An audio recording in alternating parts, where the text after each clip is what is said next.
From novice to aficionado, find yourself here. High quality cigars plus personal customer service.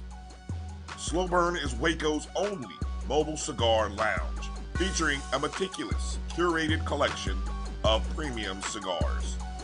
Visit our website, www.slowburnwaco.com. That's www.slowburnwaco.com.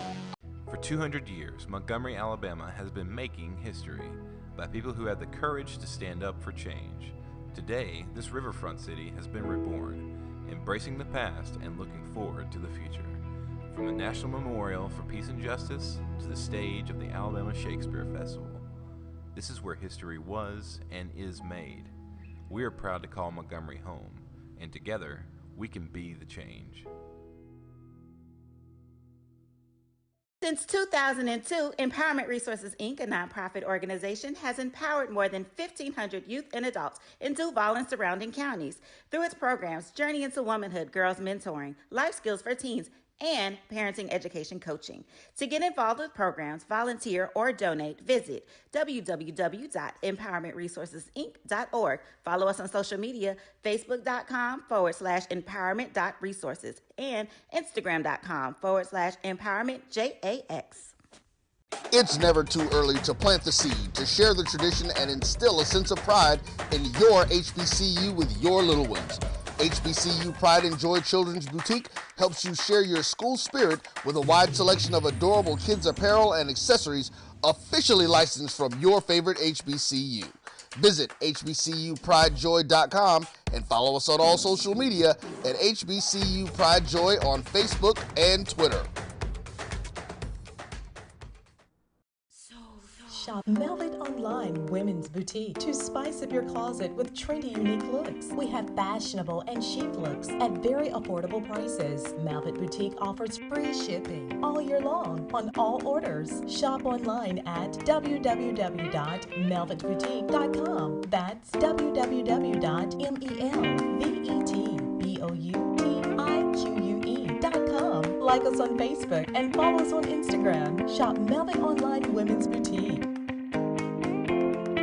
Q Time is a classic Atlanta soul food restaurant located in the historic West End. Q Time Soul Food is a family business started by Fred and Christine Crenshaw. Come on in, relax, and sink your chops into our tantalizing, mouth-watering, distinctive soul food with a twist, the Q Time way. 1120 Ralph David Abernathy Boulevard, or call your order in at 404-758-2881. Do you miss your mama's cooking?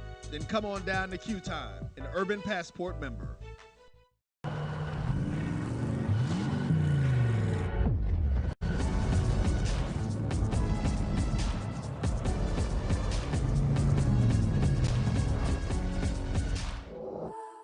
You see, Head & Shoulders has scalp shield technology, protects against flakes, even between washes. It's never not working. Kind of like us. Number 15? Never not working. I don't like this one. Me neither. Let's get out of here. Head & Shoulders scalp shield, never not working. Charmin Ultra Soft has so much cushiony softness, it's hard for your family to remember they can use less. Sweet pillows of softness. This is soft. Holy Charmin. Oh, excuse me. Roll it back, everybody. Sorry. Charmin Ultra Soft is so cushiony soft, you'll want more. But it's so absorbent, you can use less. So it's always worth it. Now, what did we learn about using less? You gotta roll it back, everybody. We all go. Why not enjoy the go with Charmin? From novice to aficionado, find yourself here. High quality cigars plus personal customer service. Slow Burn is Waco's only mobile cigar lounge, featuring a meticulous, curated collection of premium cigars. Visit our website, www.slowburnwaco.com. That's www.slowburnwaco.com. For 200 years, Montgomery, Alabama has been making history by people who had the courage to stand up for change. Today, this riverfront city has been reborn, embracing the past and looking forward to the future. From the National Memorial for Peace and Justice to the stage of the Alabama Shakespeare Festival, this is where history was and is made. We are proud to call Montgomery home, and together, we can be the change. Since 2002, Empowerment Resources, Inc., a nonprofit organization, has empowered more than 1,500 youth and adults in Duval and surrounding counties through its programs Journey into Womanhood, Girls Mentoring, Life Skills for Teens, and Parenting Education Coaching.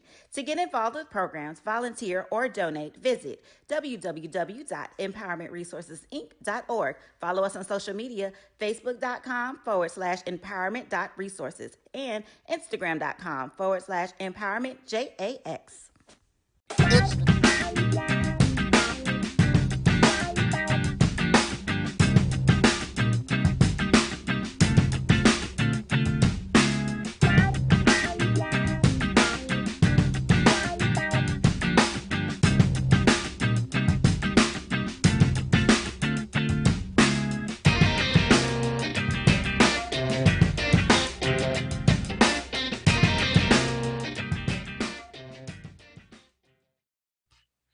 What's happening? What's happening? What's happening? Then it is October the 20th, 2021. I done figured out this Mac a little bit. I can see everything. I don't got to grab my phone, so I'm trying to move into the big time.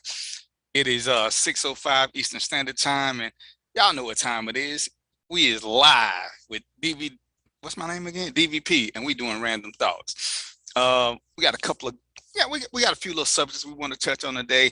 I got a couple of professionals coming in who gonna help explain to me what's really going on, because I got my thoughts, but y'all know how the show go. I like to have uncomfortable conversations, but I also like to share some information on some knowledge and let us exchange thoughts. My man Iron is doing his super dope producing thing, so I know he's gonna be on point with his displays, and he always catch me slipping, so I gotta kind of stay ahead of the game. So he got me working a little hard. He made me step my game up. But what I want to start off with while we wait on a couple of my guests to show up is I got friends who don't go to super secret meetings and they got to smuggle out documents. I don't know them kind of people. Because if you got a top secret clearance, you protect it. You don't be smuggling out information for people to put on social media. I just think that's pure foolishness and effery. But I talked to a couple of doctors. And again, see, this ain't a matter of where you stand on the vaccine, whether you take it or don't. That's a personal issue. I'm all in accordance with that. But it is what it is. If you got a job that's mandating you to take it, you got a choice. Whether you like your choices or not, you do have a choice. And I'm gonna do a show on that because I actually got some friends who not gonna take it. And guess what? They already start looking for other forms of employment. See, as opposed to bitching and whining or playing a game of chicken to see who's gonna blink first. Because a lot of people are hoping that these entities, these businesses are gonna blink first. They may not, and if they don't, then what? You stuck without having a backup plan. But you should have a plan. I don't believe the government should be regulating whether or not you get stuck just yet. But what I do believe is, and I made a post about it, the people who are scared to get the shot because they don't know what's in it, claim everybody else who's taking the shot is scared and they're being brainwashed because, of course, nobody can have their own thought processes on why they do and don't do stuff. And to me, that's what part of the show is going to be about, the myth that we spread to try to get people to come across to our way of thinking, whether it makes sense to or not. And, my man Iron going to step in, whether he wants to or not, just because that's his new role now. And because we come from two generations, I still like to know what's going on with everything else. Why is this in Spanish? Deborah, why are you in the wrong room? You're supposed to be in the chat, not on this right here. Wonder why my thing comes up in Spanish. But anyway, so we're gonna talk about the mindset that makes us so evasive and argumentative for people who think differently from us. And I'm gonna do a whole show on it, and it won't be the one today. But why is it we love to say, when people say what we want to hear, it's all about freedom of speech. But if they say something we don't like, then they can't say it, or there's something wrong with them. Freedom of speech is not freedom of consequences. Anybody can say what they want to. But no, that's just not the way it goes. So, I didn't like 45. But guess what? He could say what he wanted to say because that's his right. And it came with consequences. So That's with everything. It don't change. So if people want to say something and you don't agree with it or like it, that does not negate it. That does not invalidate it. And it don't necessarily mean that somebody is wrong. It's just everybody got a difference of opinion and they got to do what's working for them. And we got to stop trying to shame other people or degrade other people for having a different mindset or claiming they don't have the information. Because as much as I don't want to, I'm going to do a political show. Because what I'm tired of people saying that everybody who voted for Biden got buyer's remorse. Don't you wish you had? I just want y'all to tell me, and every time I ask this question, nobody can give it to me. Tell me what 45 did that was so great. I just want to know. What did he do? Nobody can ever give me that information. And I'm confused. Deborah, check the messenger. You should be in the Zoom. You're a guest on the show. You're not supposed to be on the page talking. You're supposed to be a guest so you can speak. Check the inbox. You'll see a link to the show for that. Tell me. And then we're going to go to the understanding of politics. Who does what? We've had this conversation before about talking about agents of change. Who should be doing the right thing? See, when you want your house clean, when your grass need cutting, you don't go complain to the manager at Walmart. They don't care. There's nothing that they can do. So why would they be there? It's illogical. It's totally illogical. And you blaming people for stuff that they don't have no responsibility for, which is sheer lunacy. So if you're going to say that somebody should be, just tell me why. And if you're looking for a political figure to be your savior, you're gonna always be behind the 8 ball, because political figures, they do answer to the money, and they answer to those who have massive power, not us regular people. So stop the madness, stop creating false narratives, and I still don't see none of my guests. And lastly, for those y'all who live in Georgia or in the South, understand the Ahmaud Arbery trial is underway. They're picking a jury. I want y'all to listen to me carefully on this, because I need for you to repeat this like you repeat GOP talking statements. And don't get me wrong, I've said this before, both parties suck. One party lies more than another, and it's easier to lie to you than to prove that you've been lied to. If you follow the case, you ain't got to follow, just look it up.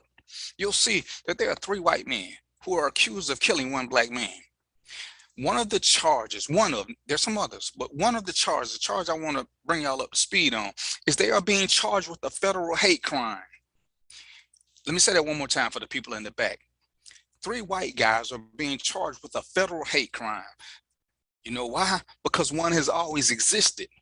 But every time I look up, I see y'all talking about Biden creating hate crimes for this. Biden don't create hate crime, so just stop that. But there's a hate crime bill already in effect for black people, for black Americans. So stop repeating that ignorant talking point that there is no hate crime for us. Now, what you should do, if you're enlightened, is go to your local people to figure out why they aren't charging people. Remember them people I told you vote for, the district attorney, the judges, and all those people, they're elected officials. So find out why they are not charging people with federal hate crimes. And then you'll have an answer to your question, as opposed to passing on bad information like you are uninformed Republican. Because we can talk politics, but when we talk politics, they need to be factual politics and not emotional politics. See, Biden didn't do this. Obama didn't do that. So-and-so didn't do this. Well, who did? Anybody can raise their hand and tell me which presidential candidate spoke about reparations. But we love to say, oh, Democrats don't care about it. Well, I'm confused. What Republican said something about, what Democrat said anything about reparations? Who said that? That's just something that's carried on by the misinformed masses. Nobody said that. They don't give it to races, they give it to nationalities. And guess what? if you keep claiming African American, you ain't gonna get it because Africa's still over there. You got a right to go back. You got the right to go back. So, Ernest, why y'all ain't in the chat, bro? You and Deborah, y'all killing me. Why y'all on the show? Y'all need to come on over to the chat so we can get the show started. It's on the inbox, the chat group. So yeah, I just wanted to get that out the way because we're going to discuss those, not this show, because again, what we're discussing now is fact or fiction and how we are quick to downplay something when it's nothing to be downplayed. The fact is this, but we'll create a false narrative, one of Ernest's favorite hate words, to try to prove our point. But the point is you're doing deflection and redirection as opposed to speaking on what we're talking about. You try to say, well, what about? No, Lord, let's deal with what the question was. Well, you can log in and block your screen, Ernest, and just leave up what you call it, because there's nothing that you can call in on. So, Roy, can you get Ernest and Deborah to the chat, please? So yeah, so what we're going to talk about today is images that we show and portray, and then how we try to push them off and make them be something based on the message we're trying to present, whether it's factual or not. We'll show a picture and try to make it mean something when it's clearly not that. Or we're just pushing the envelope, and when we get pushback, we say, oh, no, not this, not that. Perception is reality. And one way you can change reality is by trying to change the narrative through fake talking points. And it's okay for conversation. We can do the whatabouts and what ifs all day long. But when we're looking at something, see, Dr. Dale made this for me, and we got to do a bigger one, a better one, because you can hardly see the letters because of the black background. But we're going to fix that. But guess what? It's a banner. And it says Random Thoughts with DVP. Uh-oh. Well, you can't see it because I'm in the way. But that's what it says. And I appreciate that. But that's what it is. You can't make it be nothing else. See? See that one? It says facts. Facts. That's what we want to deal with. And you can have your opinion, but your opinion doesn't change factual information. Your opinions just say how you feel. That's a fact. But it doesn't change the reality of anything. All right, I see Deborah coming in. So what we're going to do is I think we're going to go ahead and take our first commercial break, and then we're going to come in with our topics. All right. So all right, I guess we can get these people in, and let's get these bills paid and come on back. It's never too early to plant the seed, to share the tradition, and instill a sense of pride in your HBCU with your little ones. HBCU Pride and Joy Children's Boutique helps you share your school spirit with a wide selection of adorable kids apparel and accessories officially licensed from your favorite HBCU.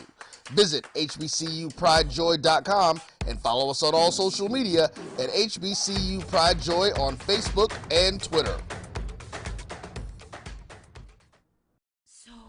Shop Velvet Online Women's Boutique to spice up your closet with trendy, unique looks. We have fashionable and chic looks at very affordable prices. Velvet Boutique offers free shipping all year long on all orders. Shop online at www.melvetboutique.com. That's www.melvetboutique.com. Like us on Facebook and follow us on Instagram. Shop Velvet Online Women's Boutique.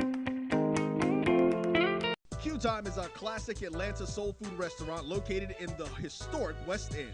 Q Time Soul Food is a family business started by Fred and Christine Crenshaw. Come on in, relax, and sink your chops into our tantalizing, mouth-watering, distinctive soul food with a twist, the Q Time way. 1120 Ralph David Abernathy Boulevard, or call your order in at 404-758-2881. Do you miss your mama's cooking? Then come on down to Q Time, an Urban Passport member.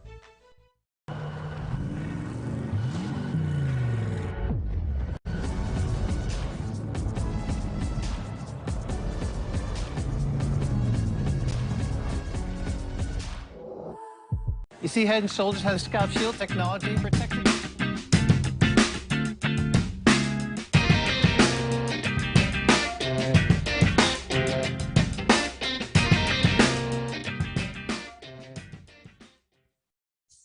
All right, we back.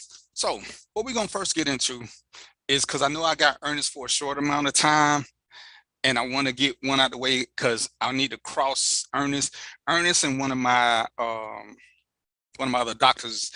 They need to be in on the same segment, but unfortunately he gonna be here from 6 to 7 and she can't come until 7, so I'm gonna have to just do a crossover with them. Dr. Deb is gonna be here the whole time, I'm hoping. So what I want to do is, one, we got to stop creating false narratives. And we know this is a crazy thing to me. And Iron, can you talk right now? You ain't got to show your picture. I just want you to talk because I think you're the youngest one on the show. You there? Yep. Okay, so hopefully y'all can hear Iron. Now, this is what I don't get. Social media is what it is. It is what it is, and people use it for however they use it. And we understand that people are nosy. See, and this is one of the things. Deb, you still there? Dr. Deb? Of course. Okay, this is one of the things I don't understand about why people love misery. So Iron, put up the first thing for me, and I got a question for you. You know, we talk about people who and their relationship status. Well, for the most part, and I'm gonna let Dr. Deb say something before I let Iron answer. For the most part, most people don't share their misery, even though the fact that misery loves company is true, and it's one of life's greatest misunderstandings. Misery loves company, and it's amazing that when we post something positive, people can't wait to break it down. And I used to say that's why Jerry Springer was always a great show, the real Jerry Springer back in the day, because it made people feel good about their shitty lives. Because you could watch Jerry and see somebody who had a shittier life. So, and again, I want to start with Iron because he's younger than me. Iron, when you're dating or whatever it is y'all young people do these days, do you post good stuff or do you post bad stuff?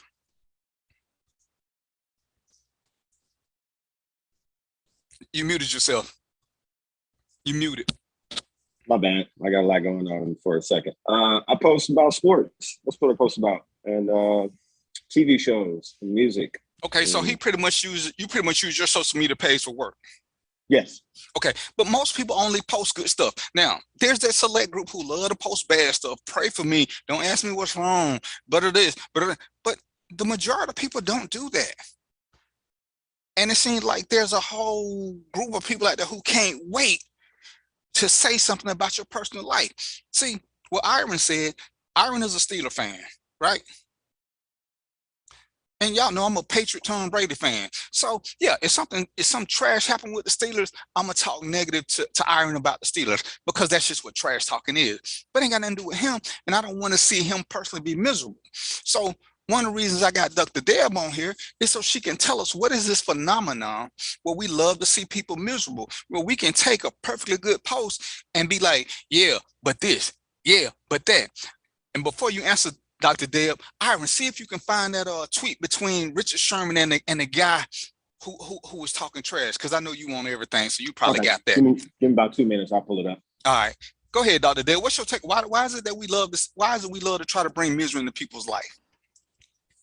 It makes us feel better about ourselves. You know, if we can look at somebody else's trash and we can look at somebody else's garbage, you know, we get an opportunity to critique what they're going through and say, shh, I'm better than that. I got it better than that. My stuff not like that, you know. It is a phenomenon because why? Why is it so important that I don't like reality TV? For what? You know, I have my reality. You have your reality. What goes on in your house is in your house. What goes on in your life. But people pick up on that to make themselves feel better about their own stuff, you know. But why? Because you don't want to fix what is going on with your stuff, but you want to critique what's going on with somebody else's stuff. And so it's displacement. You displace it on somebody else. You know, it's amazing to me that rather than giving somebody a thumbs up, people feel compelled to comment. Everything doesn't bear commenting on, but we feel comfortable with commenting on what somebody else is going through because it makes us feel better about our own trash, our own garbage, you know. And that's what confuses me the most, because it's like we could bypass the whole thing, but it's like, let me just bring a little negativity into the situation just so I can, even though there's nothing, because I don't know anybody who has a perfect life. But if they're showing you their happiness, because the lie we tell is we want everybody to be happy, but there's a crew that's just waiting to see you fail so they can say, see, I knew you was phony. Who is it that ain't had, who is it that's had a perfect life or perfect marriage or perfect, I mean, you when you were here last time, you were telling us about some of the things that you went through with the kids, and we've had people say it, and most of us love our kids, but it don't mean our kids don't make us want to hit them with a broom or a hammer sometimes. And it's like, I don't even get how y'all get to this point where you can't wait, because nobody said they're happy all the time. Nobody has said everything is perfect, but there's a group who's just waiting to pounce on that. And what other than, and I don't even think it's a feeling of, it can't be a superiority complex, because their life is shitty too. But it's like, again, it's like that misery little company. Me and Trent ain't doing good, so I need to make sure Deb ain't doing good. Let me say something shady about her. Let me say something shady about Aaron, just to make sure they ain't doing good with me, because I shouldn't be unhappy by myself. You know, if you look at it, I used to say that you know, ignorance rubbed off quicker than it rubbed in the other direction. And by that I meant, you know, we're so quick to look at stuff and say, to make something negative about it or make an ignorant comment about it, rather than saying, you know, let me lift this person up, let me encourage this person. And that's because most of the time that person or those individuals may never have been encouraged, may never have been in a position to say, you know, somebody say, attaboy, go get it. I posted something the other day on Facebook. You know, we tend to, when someone is going through something, we tend to accuse them or blame them for whatever it is they're feeling. You can't tell me how to feel. You can't tell me what I should be feeling under what circumstances. But what we tend to do is say, you know, I'm bleeding from my hand. And you tell me, well, you need to just get over it. You'll be all right. You know, how is that supporting someone who in the front door, in the back door, you may end up going through the same thing, you know. But we're so quick to try to position ourselves to, and it, I won't say it's making ourselves feel superior.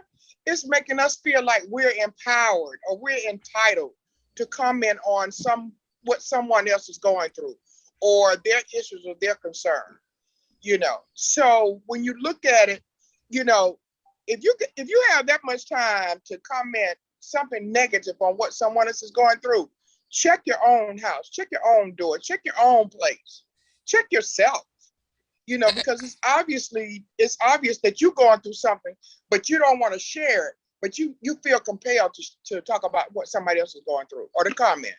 Right, and as Danny Mac said, it's more of a reflection of your environment. And this is one of the things that when Ernest, when you're doing your thing with the future gents, is this one of the things that you got as a focus, is promote positivity. Whenever you get the chance, just promote positivity. You know, I used to get accused of being too friendly because I would smile at people or say something to try to get them to smile, because it costs me nothing. I mean, it's easy to call somebody a name and get into a verbal spat just for shits and giggles. But you know, the thing says you never know who could stand a kind word or who could use a smile when you least expect it. It don't cost you nothing. So Ernest, this is one of the questions I want to that I have for you, because I don't want to say it's sexist right now, but since we are worried about our men, our future gents, our the next rotation, is this something that you strive to do with your future gents? Absolutely, I do. When a young man meets another young man and they have that first encounter, don't just shake his hand and say, or give him a pound and say, yo, what's up? Shake his hand, say something positive or something nice to him. That could make that person's day. So we actually do exercises that way where they get a chance to practice that amongst each other. Um, Absolutely. I think that's the problem. Um, there's no, there's nothing happy anymore. Everybody is mean mugging and ready to fight and all this other stuff. Like how you do DVP with me sometimes. You know what I'm saying? I always want to fight somebody. I always want to stab somebody. And you keep coming back because we say it with love. And you would probably think something was wrong if I didn't say something. Like, you'd be like, damn, what's up with you? You ain't threatening me. You all right? But that's because that's the way we talk. I don't do it to just anybody. It's only a few people who I call and start my hello with threats. You know what I'm saying? Every time I see Saga, I always stab him. You know, that's our hello. But I don't do that to everybody, because you know, you learn, for lack of a better term, you learn everybody's love language. You learn how to deal with people. Right. And if they don't respond to those things, you know that something is wrong. And it's like, you know, there's no harm in saying a good word. You know what I'm saying? There's no harm with, and I hate how some women have learned to fear this because we made it like this. But there, you know, my dad used to always tell me growing up, he said, anytime you pass, and it was racist, of course, but so we talking about this show. He said, anytime you pass a black woman, find something good to say about her. Be honest about it. You know, whether she got pretty eyes, she smell good, nice outfit. He said, just give her a compliment and keep it moving. He said, you just don't know what that does. And women appreciate that. You know what I'm saying? And, you know, it's like now every time, you know, a lot of them are afraid because we pass a compliment, we want something else. But that was one of them things that I always grew up doing. You see a woman say, hey, you know, that's a nice haircut you got there, and just keep moving. I don't need to know your name. We don't need to exchange information, but give a compliment and keep passing. And I used to carry that over into a lot of things. And he said, oh, you always trying to get something. I ain't trying to get nothing. It's just something I was taught to do, because you never know who could use a kind word, especially from a stranger who don't want shit. And it's like, you know, I've actually had women come after me and say, hey, thank you. You're not going to ask me nothing? Nope. I'm just giving you a compliment. I just wanted you to smile, and I'm gonna keep moving. And you know, it was, life was just kind of that simple. I see we got Trina Marie here. Trina, cut your screen on and quit playing, shawty. But this is one of those things that we got to find a way to get it into our future generations, the future gents, whoever's grooming our girls. They need to learn the same thing. Everything ain't got to be a fake competition where and I'm gonna use Danny right now. Danny want to be the cutest girl in the room, so Danny says something bad about all the other women. You know, one of the things that we love to do is we challenge each other. I talk much trash to Saga, Robert. They had shows like I did. We on each other's show. We promoting each other's show. But we got an internal competition who got the better show. But we're not gonna dog each other to see who got the better show. We're just gonna talk to each other. But I would tell people to watch DTTO. I tell people to watch Robert and the People Show, because why not? It's a friendly competition. There's no need for me to say, oh, don't watch that. That show is trash. You know, Deborah said she don't like reality TV, and I actually love reality TV. But I watch real reality TV. I watch ID. I watch the news. See, I don't watch trash TV, and that's what we call this fake reality TV, because most of it is scripted. You can't tell me that people doing stuff on a TV show, they know they're going to have a reunion. So why do you sneak and do stuff if you know a reunion is coming? To me, that's sheer stupidity. You know that there's going to be a reunion, and you know they're going to pull out all this stuff. And of course, there's always the internet where people say, oh, you saw so-and-so cheated on this show. Oh, so me and Trina on Love and Hip Hop, and she don't see me sleeping around with girls, but I'm doing it with these cameras, and she don't know about it till to the reunion. Come on, it's you know it's mind altering. So Trina, where you at? So as we, Iron, can you put the screen back up with the couple? So Yep. as we looking at a couple, most people, I will still say, will project the happiness, especially if they're taking pictures. Nobody takes pictures of sad couples, especially the couple. Look at me and my girl arguing over whatever. Look at me, I'm finna punch my girl in the head. Look at my girl doing this. Who does that? And yeah, most people on social media are happy. And when they not, guess what most people do? Most people go away from social media because they the worst people to ask. I mean, sure, you're gonna get some people who gonna give you good information. And one of the things I said about my depression, and I said this to Ernest, is when people make these depressing posts or whatever, and I'm all about it, stop responding, telling them to call you. You only feed into the fact they're not worthy of somebody checking on them. So you see my post says that I'm sad, but you want me to call you. That's just not how a depressed mind works. We already think we're not worthy. We put out a help call, we flash the back signal, and they flash that back signal to get validation. When they flash that back signal telling you that something is wrong, and everybody put, oh, I'm praying for you, or you can call me anytime, but they don't reach out and call them. And that always amazes me. And Ernest had shared one of those, and I told him, I said, Ernest, don't do that. If you think somebody's going through something, reach out and call them. Reach out and call them so that you don't validate the point that they're not worthy of having a phone call. There we go. So I know Trina takes her hiatuses from time to time because Facebook reality is a little too much for her sometimes, but she's seen it. She's made posts where people, want to say this, or, I mean, she's been told she ain't married or she ain't gonna have no man because of her mentality, because dudes can't wait to try to figure out some way to bring her down because she expresses an opinion, which is always funny to me. She made an opinion about something, I don't remember what it was, it's not that important. But one of the first comments was, that's why you ain't got a man. Where the fuck did that come from? Where did that come from? Trina, go on and say something. You popped up with a smile. I'm laughing at you. Oh, I was having computer problems. Oh, she flexing on like she ready to throw hands. and so yeah, when we're doing this, and that's why I wanted to have Deborah here, because this is what Deborah's trained in. DVP is just giving you his random thoughts. But I want to know what it is that makes people so comfortable with being degrading to others, especially total strangers. The little kid that shot up the last school in Texas was a black boy. And I noticed y'all didn't talk much about that because he got a bond and they let him go. So that kind of messed up y'all theory about what they do to black kids. But that's neither here nor there. But part of the thing was he said he gets bullied. And it's so much social media bullying going on for no reason. No reason. Now, don't get it twisted. A clapback is not bullying. When you come for us and we come back, that ain't bullying. You started. What causes this mentality? And Deborah said, you think it's they want to feel superior, and I think it's more that they just want to bring. I'm still saying I think it's the misery love company theory. People want to. They want to feel empowered. It empowers them to feel like they were able to critique what you said or critique what you did, or add their 2 cents in. It makes them feel empowered for whatever reason. You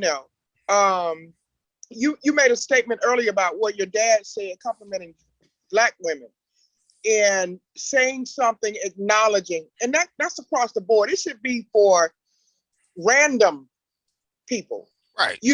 I was at the store a few minutes ago, and I'm a sneakerhead, and so the kid had on a pair of red sneakers that I thought were the bomb, and I said to him, "Nice sneakers," and he didn't respond, and so in my mind it said when he didn't respond, I said, "Did he hear you?" I said, "I think he heard you. He just didn't know how to accept that or take that some random woman on the street is going to say nice sneakers." But I do that. If I see a pair of sneakers that I like and somebody has them on, I don't care who have them on. I'm going to say nice sneakers. And so it carries across when you say, I like your haircut. It doesn't matter. Race, gender, whatever. I like your haircut. But we feel, like I said, you know, I've raised my kids to say, and I would tell them, everything doesn't bear comment on. Everything doesn't need your comment. Everything doesn't need your attention.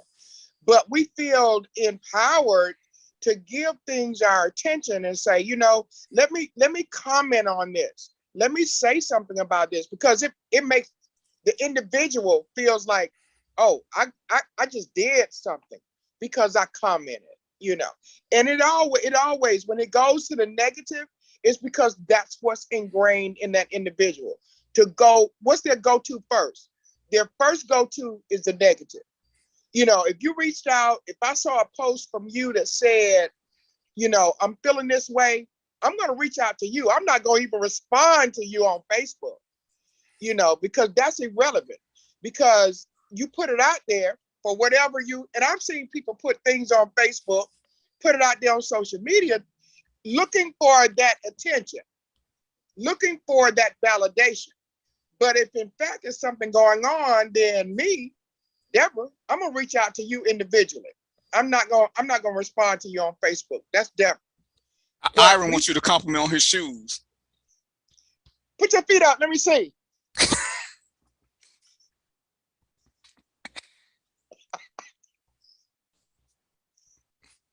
He said them his Pumas, and I think Trina is the Puma head, so Trina would probably gave you a compliment. You like Pumas, right, Trina? Yeah. Yeah, I think Trina liked the Pumas. But yeah, I mean, you know, and it's insane how we do it. And yeah, we know there's a group of people who can't take compliments, and that's a whole nother show. But I just don't get why we can't wait to bring negativity. Like I say, L Bedrock is here. He's a Chiefs fan. He know that every time the Chiefs play Tom Brady, me and him, we trading insults. But they about teams. They not about him. You know, he was in an accident. Hey, brother, get well so I can talk trash and have you on the show. I don't want you all on the show up trying to start a GoFundMe. But this is what we do. And when we get these things, and I'm just really not feeling the flow, because, you know, it sucks. It sucks when, as a man, I feel sometimes when I'm on, it's my responsibility to defend some of these women who start getting attacked, especially by men.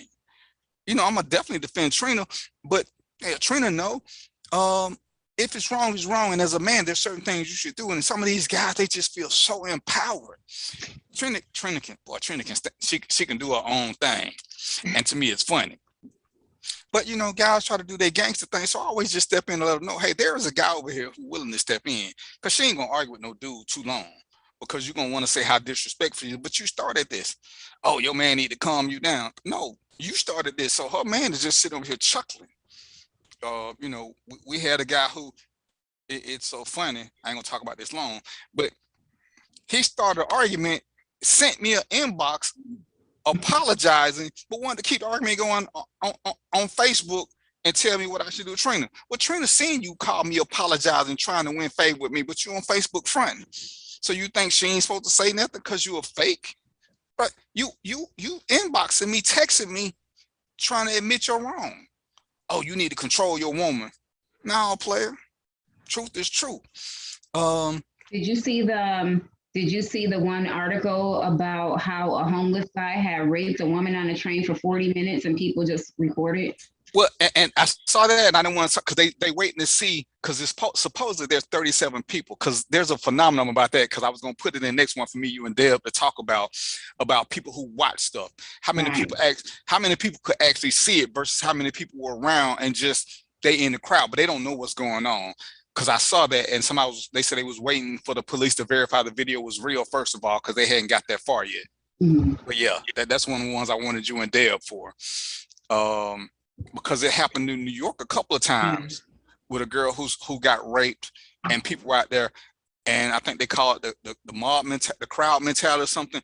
Only one person called the police, everybody else was filming or doing something else, because everybody thinks somebody else gonna do something, or some people just don't believe they seeing what they seeing, and they don't know what they seeing, but they all standing there, some videoing, some do this, some do that.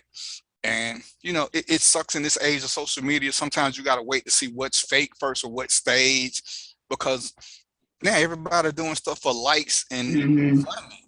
And so it does kind of desensitize us.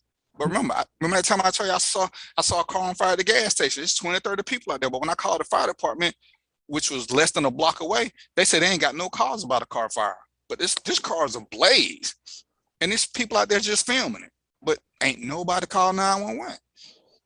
And I guess everybody thinking somebody else gonna do it for them. But that's just the kind of crazy part.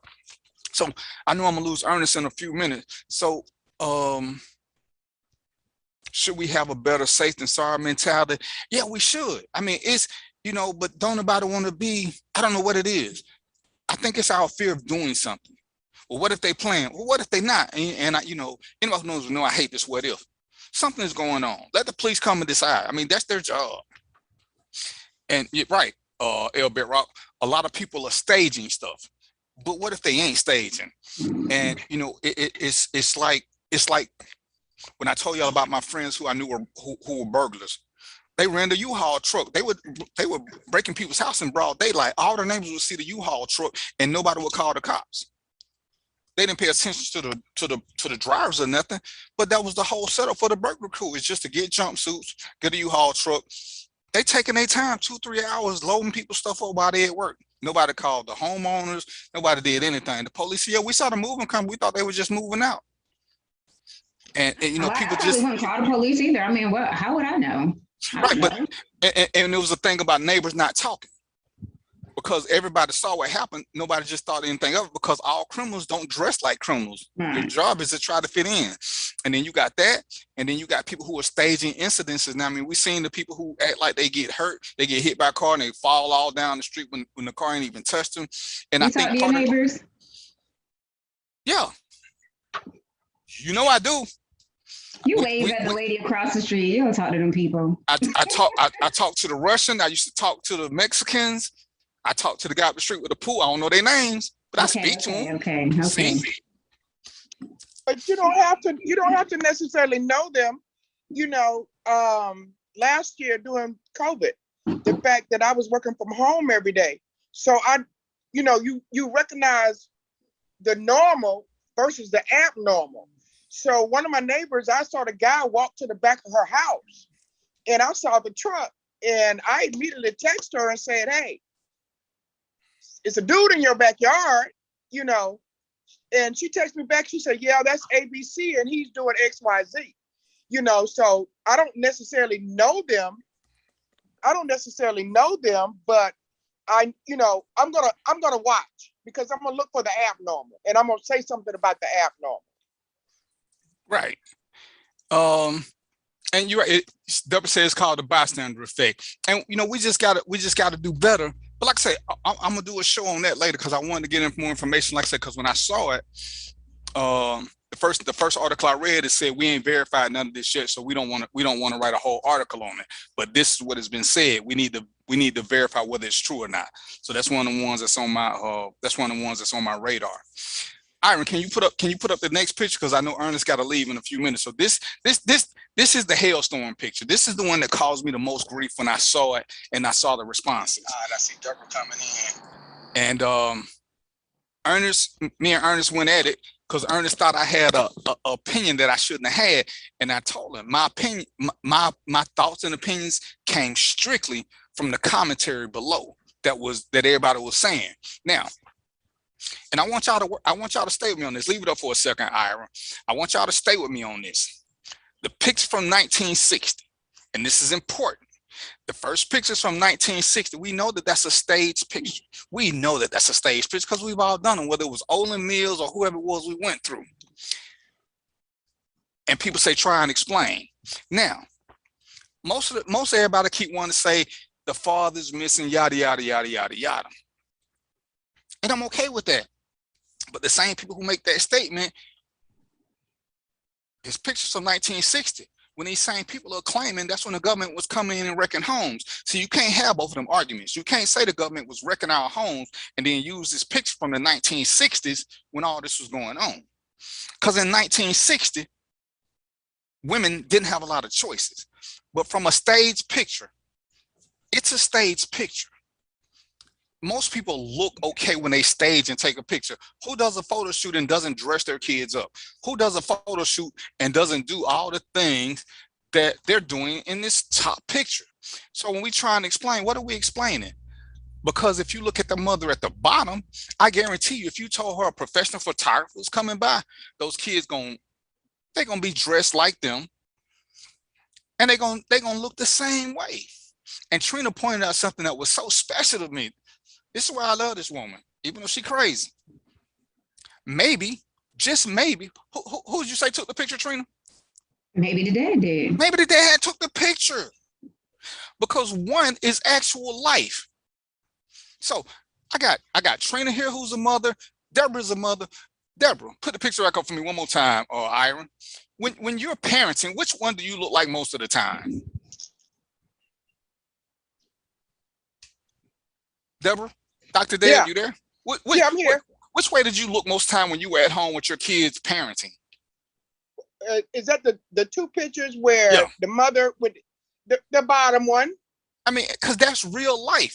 That's the bottom one. You know, real life was you do a kid, you be married, you get a divorce. You do another kid, you be married, you get a divorce. You end up you it. So the bottom one, but when I looked at the top one, my reality was the top one. You know, in as much as that's what I saw in my house when I was growing up. Right. Okay. I think he was more talking about what did you look like, because in the bottom picture, if you look at them kids look exactly alike. Clearly, them kids all got the same daddy, but he more meant like, you know, do you look more with your head scarf on, or do you look all polished like on a normal day-to-day at home with your kids? And I'm gonna say this too, because when I first saw the picture, I also went to the perception that a lot of people would go to. Look at her with all them doggone kids. Mm-hmm. Where the daddy? What? She got all them kids and she got by herself? Who the daddy? She probably got, what? It was 5 kids. She probably got 5. You know, the assumption that people would automatically look at if they looked at a picture like that. You know, that was not where my mind went. Mm-hmm. My mind went to looking at like, oh, this mama got these babies. This is, you know, guessing ages and things like that. But going back to what Darren said, the negativity is the first thing that a lot of people would look at. In, dang, she got 5 baby daddies, she got 5 babies and 5 baby daddies. They wouldn't have looked at the fact, Trina, that all of them look like, they all look alike. Mm-hmm. Okay. And the possibility of the daddy taking a picture, I guarantee you, they would not have looked at it like that. Yeah. And we also have to look back to what, you know, what people have, what has been ingrained in people over the years. Mm-hmm. The negativity has been ingrained. You know, the negativity has been the first thing that people go to rather than the positivity. So how do we flip that script? How do we flip it that the first thing that comes out of your mouth, rather than saying something positive, you say something negative? How do we flip it around so that the first thing that comes out of your mouth, and the brother that said what he teaches the young gents to do is to recognize that I'm looking at somebody that looks like me. So let's find some commonality rather than some combating. Yeah, like Iron said, though, conditioned self-hate. You know, I saw another picture. It was clearly the family was about to do a photo shoot. It was like 2 little girls, the man, and then the mother, everybody looking fly as heck. I mean, just beautiful from head to toe, every single one of them. And there was like a random picture taken where the mom is on the phone. And people like, what does this look like to you? Oh, she's not involved. She doesn't care about her family, blah, blah, blah, blah. And it's like, wait a minute. If them little girls is dressed like that, they hair all done, 9 times out of 10, she had to get them babies ready. She had to take a shower, get herself ready. She had to match their clothes. She had to iron her clothes. She had to do it. She can't take a dang on break to look at her phone for a quick minute. You know, like, goodness grief. But like you said, the first thing was the negativity. Mm-hmm. And maybe she looked at her phone because the photographer was calling and saying, hey, I'm running a little late. Hey, it's going to be another 30 minutes. Hey, I'm here. Where are you all? Right. But the first thing we do because we've been ingrained with the negative and being negative and the negativity. Why is she looking at her phone? They getting ready to take a picture. Right. Yeah. Mm-hmm. And that's part of the concept that you know, it's easy.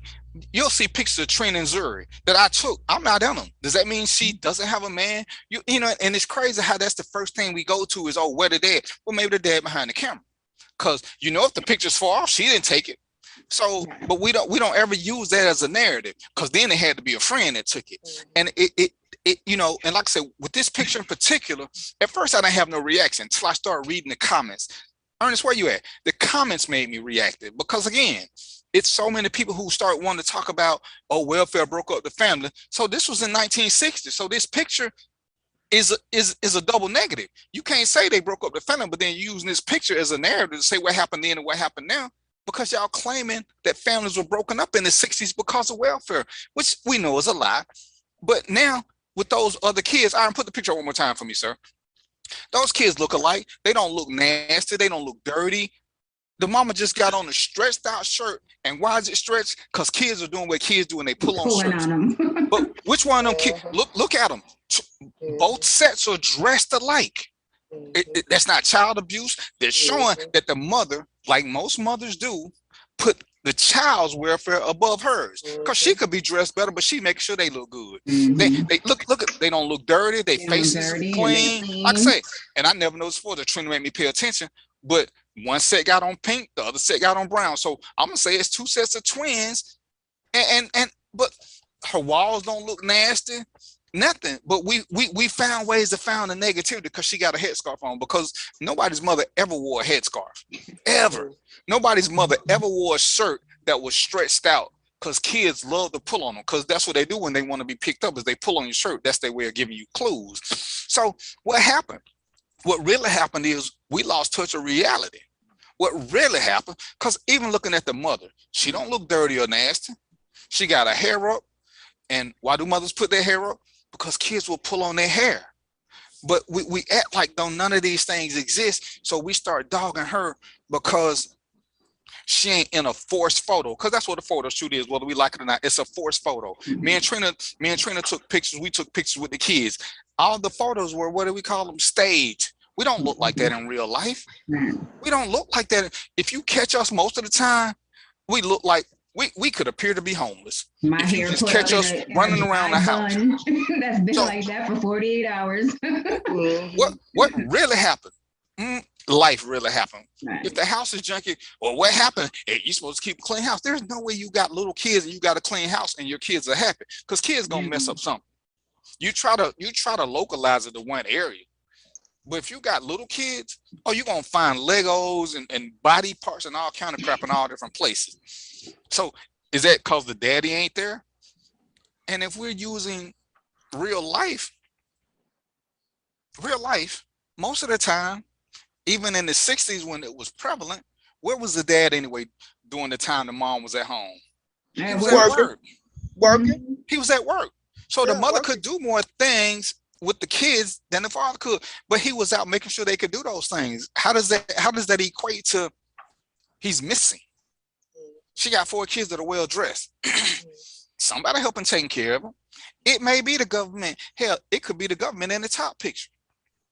But we make assumptions, and this is where I hate the false narratives create, because without any data, we made that be her husband. That could be her father. And it could be his grandkids. But we start filling in the blanks so that we can support our false narrative without any factual data. That's why, and I was guilty, because until Trina said maybe the dad took the picture, it hadn't crossed my mind either. All I knew is she didn't have the look of a disheveled mother or somebody who was a bad parent. People, as far as filling in the blanks, that's just what people do all the time anyway, though, because I know like I would be with my brother walking through the mall, and he looking at chicks like, looking them up and down, and women would look at me and look at him like he was crazy. Like, how you with your woman and you just, you looking at me, you trying to get my number, like, yeah, that's my brother, but they don't know. So people always fill in the blanks. That's just what people do. Right, but why do you have to fill them in with negativity? And we talked about the club scene, why certain guys don't do certain things and why they do. They have no idea of knowing who is who. So some gonna respect what they think, and some gonna crabs in a barrel. And some gonna go with what they gonna just shoot for it until you tell them different. But the boyfriend / husband is gonna say, "Oh, he being disrespected." Well, if me and Trina at the club, unless we holding hands or kissing or something, we sitting on opposite sides of the table. Anybody who looking at us has no clue as to what's going on. So you know what they do first? They send over a safe missile, which is the drink, to see how it happened. How you get respect, how you get disrespect out of that? They just testing the water because they don't know if you're a cousin, a brother, or co-worker, or whatever. Because y'all ain't doing nothing intimate. Now, if you kissing on a woman, somebody send a drink, that's a whole different animal. Me and Trina went out to a club with two other girls, and it's funny. The guy sent a drink to Trina. He didn't send one to 2 other girls. But me and Trina wasn't all hugged up or nothing. What was I to be upset about? All he knows is there's a dude sitting at a table with 3 girls. That's it. Oh, look at how he being disrespectful. How's he being disrespectful? If Trina was in my lap and he sent the drink, yeah, that's disrespectful. But Trina wasn't in my lap. And I want to say, was it before or after you had sang? I don't even know. Because I want to say it was after you had sang, so he could have just been sending a drink because she sang and he appreciated what she was doing. And to me, we jump on the edge. And like I said, I don't know where Ernest is because he's supposed to comment on this because this was one me and him was going back and forth about. Ernest, you there? So, and like I said, this is one of those that, how do we just jump straight to negativity when we have a chance? And this is the biggest issue.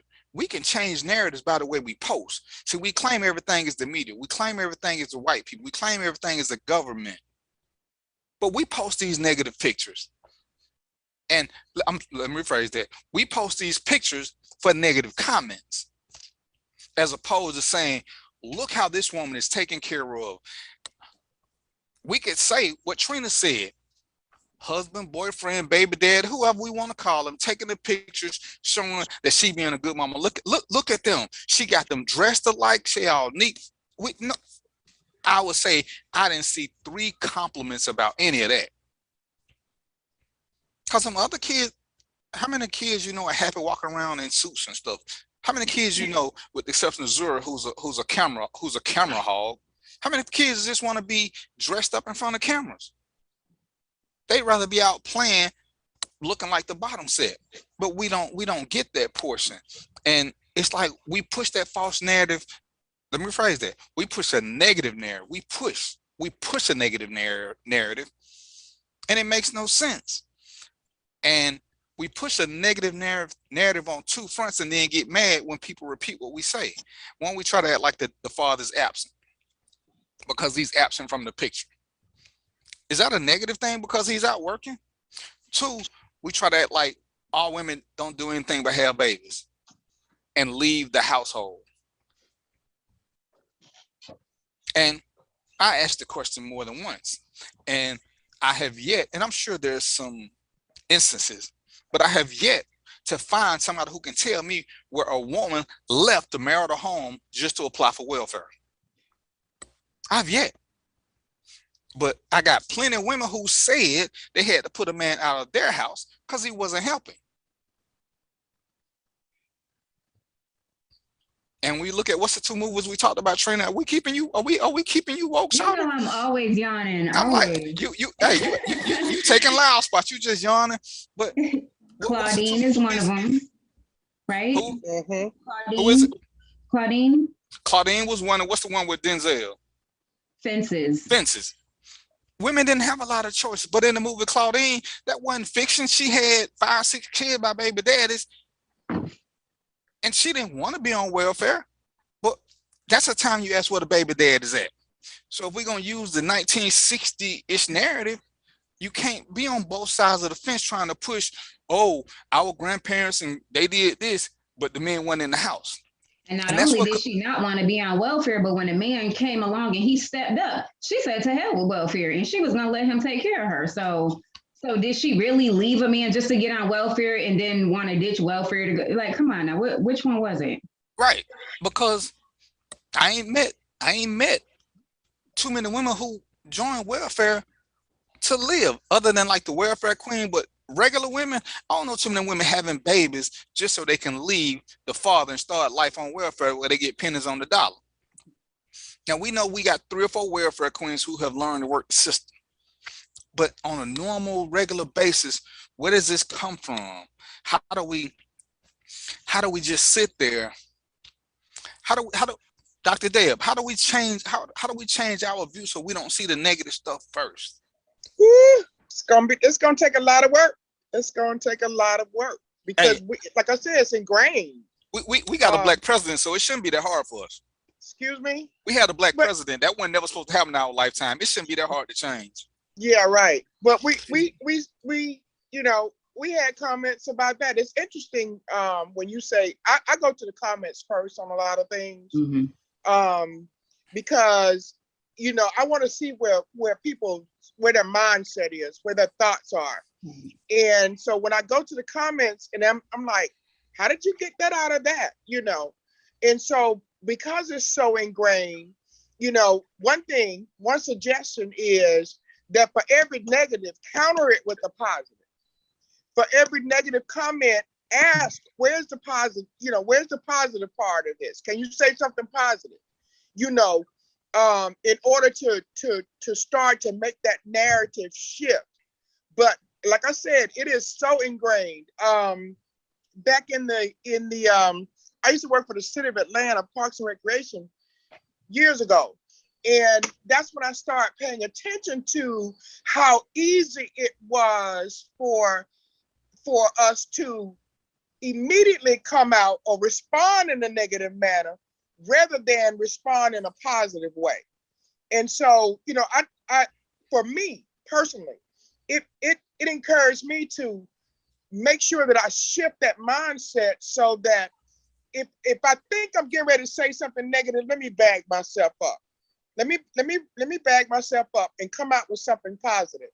But like I said, countering that negative statement with something positive and see what the person has to respond with that. And you know, even with that, countering the negative with a positive, people are adamant about remaining negative. You know, it will get to the point where you getting clowned for being positive. And then once they little posse gang up on you, it's like your little positive just gets smothered out and the negativity is what upholds. And then we stop communicating then. Yeah, because I've seen that happen. I cut off communication because I get to decide what I give my energy to. Right. And what I do is if my energy is going to be positive, and every time that person comes back or an individual comes back with something negative, that's too much energy for me. I got to move on. Yeah, I got to move on. Yeah. I got to move on. And go ahead, I'm sorry. It seems like, you know, it seems like it's getting worse. You know, I don't know what anybody else is saying, but I see it's getting worse. Every year, month, day, we are getting worse and worse as a people. We are getting more and more negative. We don't value life. You know, it's so bad. I have hope, maybe. But I don't see us getting better. I see us just really, truly self-destructing, you know, especially when it's to the point of, you know, we went from men protecting women in the streets to now they'll just sit there and record one getting beat up by somebody, or, you know, I don't know if this is a true story, but record one getting raped, or, you know, like, we don't care. We don't care. Yeah. I remember Darren had posted, commented, and this has been a long time ago. I don't know if you remember this, Darren, but World Star Hip Hop. What am I saying it right? World Star. Yeah. You know, and the fact that we'll sit and watch videos of females fighting each other. You know, one of my friends posted the other day, it was not somewhere here in Atlanta at a Publix or a Kroger or something. You know, and you got people in the store, you got us in the store fighting with each other, you know. And, you know, the person made the statement, that's so sad. And my retort was, that's ignorant. Because at some point as adults, because these were not teenagers. At some point as adults, somebody in that whole scenario should have said, "Oops, stop, hold up," because there was somebody filming. I don't think it was a store camera that was filming. Right. But when Darren made the statement long time ago, you post this, why? Right. Why do you post this? Why is this so, why do you want to see this? Why do you want to acknowledge this? And I thought it was so profound when he said it, because people actually want to sit up and watch that trash.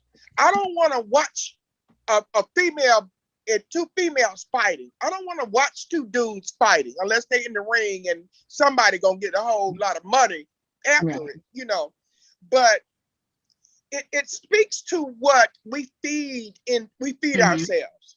It speaks to what we feed ourselves. Right. Look how popular reality TV has become. And most of it's nothing but drama. It's all drama. It blew up. It started from like just a few shows and now there's a Real Housewives of Atlanta, Orange County, New Jersey, California, Hollywood. It's like, damn, it's crazy. It's just. And you know what I say about that? Because I ask my clients, do you watch reality TV? Oh yeah, I love it. I said, well, at what point do you fix your reality rather than watching that? Mm-hmm. At what point do you work on the things that you have going on rather than sitting up watching that? I said, because they're getting paid. You're not, Right. So I use that example. So that's why I made that statement. I got my own stuff. We have our own stuff. And so rather than us working on our own stuff, we watch that because it allows us to displace what we have going on, okay, and deflect what we have going on onto this reality show. Mm-hmm. Yeah. It's like if you see other people with problems bigger than yours, then it allows you to just go ahead and ignore yours and not address them. Yeah, and comment on them. And you got something to say. Right. You got something to say. So, and the crazy thing is, as Trina said, it leads to our demise. I mean, to a bigger degree. Remember, and I can't remember what I said, but I always called the girl Pinky. Remember the cop that shot the girl that was about to stab the other girl, and everybody wanted to focus on the cop. And I was like, do y'all see all them grown people out there who did nothing to try to bring this to a halt? I said, they were egging it on. Y'all want to jump on the police. Hey, and I tell you this, one of the things you got to look at is not the end. Look at the beginning of the story. This girl was in the house. All these people came over there egging this fight on. Mm-hmm. They could have ended that fight. They could have ended all of that early, but they never wanted to. So now you want to be mad at the police because he had to shoot somebody who was about to stab somebody. You ain't mad at the girl who had the knife about to stab. You mad at the police now because you didn't get to see a stabbing. And you don't even see that. And and I got people arguing me, oh, she was white. And I said, send me the video. Send me the video of where a white somebody was trying to stab somebody and the police didn't do nothing. Everybody got a video to send me and I'm still waiting.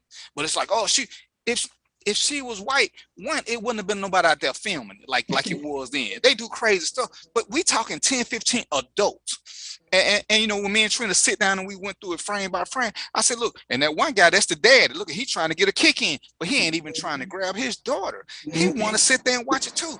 But because we don't want to have any acceptance or any responsibility, we'll blame everybody for everything else. But Dr. Pam has joined us. Another troublemaker extraordinaire. So I got two professionals here. So and Doc, we talking about the mentality that makes us see negativity before positivity, and why we create this negative narrative, but we quick to blame the government, the white people, everybody but ourselves. And with World Star Hip Hop, and you posted the picture on your page with what happened from 1960 to 2019. So you missed that part, and that's what we was talking about. And I wanted you for that, so we're gonna go back for a minute. Okay. And one of the things that Trina had said was maybe the dad took the picture. And I think when you were commenting, Doc, you were talking about how people made it be so negative when it wasn't. There's nothing really negative to take simply from looking at the picture. Because you got kids too, right, Dr. Pam? I do. Yes. And do you normally have on is your hair normally done? You looking all pretty when you at home parenting? Yeah, this took a little effort. This is just average. So I don't know what, don't want to catch me at home on a random candid moment. Yeah. Yeah, I agree with what you said, Trina said, that it was, you know, that was the first thing that came to my mind. Well, yeah, dad's taking a picture. And if they try to make it look like, oh, she got all these kids. It's like one pregnancy to have quadruplets. So you know, so and even if she did, you know, it's still, it is such a ridiculous comparison that really has no foundation, and it just makes no sense. So yeah, so that's why I posted it, because I got sick of seeing people post it for the purpose of having a negative conversation about the Black community and what's happened to us. You know, when in fact, one of the studies that I cited from the CDC shows that in fact, Black fathers have the highest level among all other racial backgrounds of engagement with their children. And this was just a couple of years ago. So say it again for the people in the back. Say it one more time, Doc.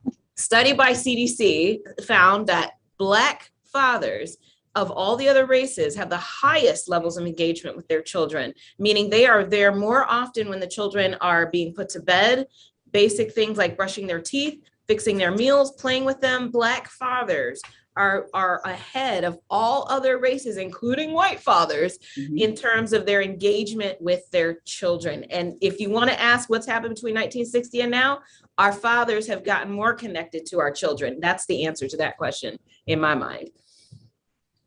And that's what we were. Like I said, as we sat here and dissected the picture, I figure at worst, it's two sets of twins because they're dressed alike. But nobody wanted to see that portion. They just wanted to see a woman with 4 kids. And like I say, maybe the dad took the picture. I've taken pictures of Trina and the girls, and I ain't nowhere in them.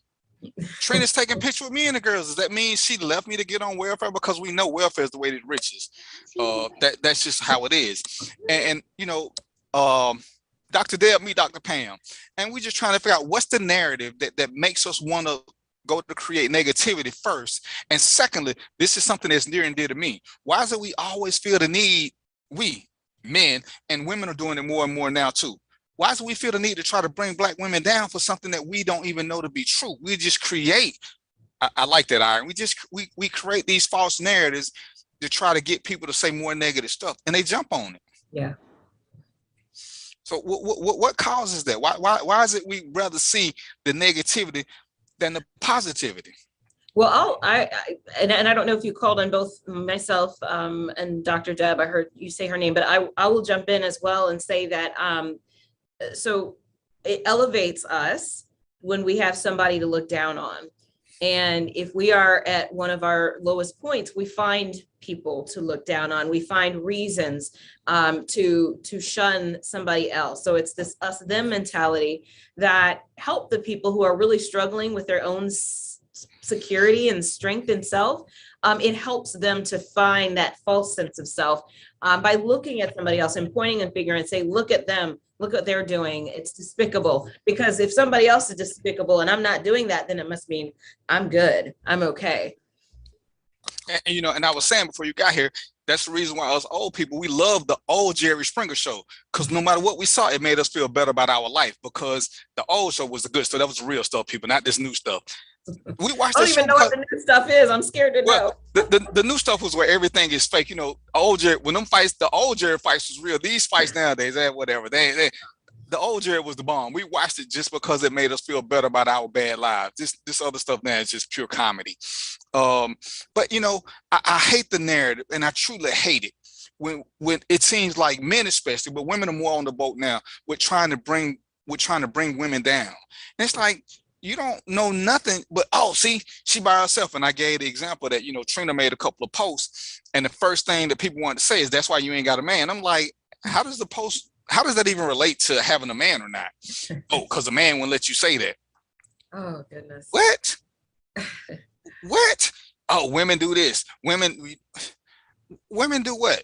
Women learn independence because we taught them that they was going to have it, because even though we do the most, you know, as a study say, we're in our kids' life, we do the most both ways. Because unfortunately, as is with life, very few times do the good people get brought to the top, because people love negativity. So we rather hear about the fathers who don't do good, because it makes us feel better about us not doing good. You know, when I have to call out some of my friends who at the club, you balling, what are you doing for your kid? Oh, I provide Pampers.